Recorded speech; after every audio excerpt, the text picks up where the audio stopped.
Hey guys, use this example to transform basic sentences into advanced ones.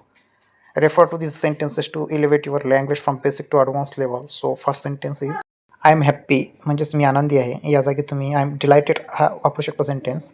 He is sad म्हणजे तो दुःखी आहे. आणि या सेंटेन्सच्या ऐवजी तुम्ही ही इज डीपली अपसेट हा सेंटेन्स वापरू शकता. त्यानंतरचा पहा most important sentence she is angry च्या जागी तुम्ही सी इज फ्युरियस म्हणजेच ती रागावलेली आहे असं तुम्ही म्हणू शकता. आय एम टायर्ड म्हणजेच मी थकलेलो आहे. त्या जागी तुम्ही आय एम एक्झॉस्टेड वापरा. पण त्यानंतरचा next sentence he is afraid म्हणजेच तो घाबरलेला आहे किंवा तो भीत आहे. ही इज टेरिफाईड हा शब्द तुम्ही वापरू शकता. आय लाईक धिस या जागी तुम्ही I am fond of this म्हणजेच मला ते आवडते किंवा मला हे आवडते असं त्याचा मराठीमध्ये मिनिंग्स होतो. त्यानंतर पहा आय डोंट लाईक धिस म्हणजे मला ते आवडत नाही किंवा मला हे आवडत नाही. त्या जागी तुम्ही आय डिसलाईक धिस असं म्हणू शकता. इट इज गुड हे चांगले आहे. It is excellent you can use this sentence in advance English. It is bad म्हणजेच हे वाईट आहे. इट इज टेरिबल तुम्ही यूज करू शकता. कम हेअर इथे ये कम ओव्हर हेअर असं म्हटलं तर तुमची इंग्लिश इम्प्रेसिव्ह वाटेल. आय नो हिम म्हणजेच मी त्याला ओळखतो. And you can replace this sentence in advance English. I am acquainted with him. Next sentence I don't know म्हणजेच मला माहीत नाही.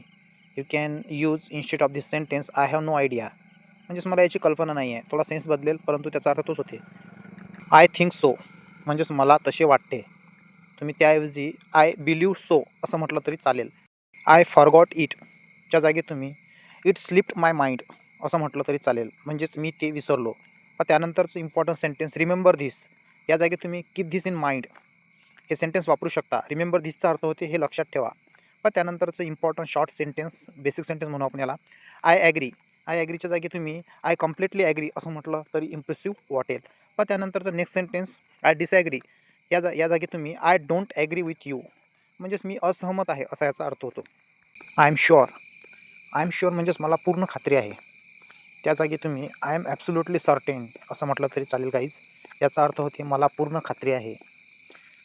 नेक्स्ट सेंटेन्स पहा मे बी यस कदाचित होय असा याचा अर्थ होतो.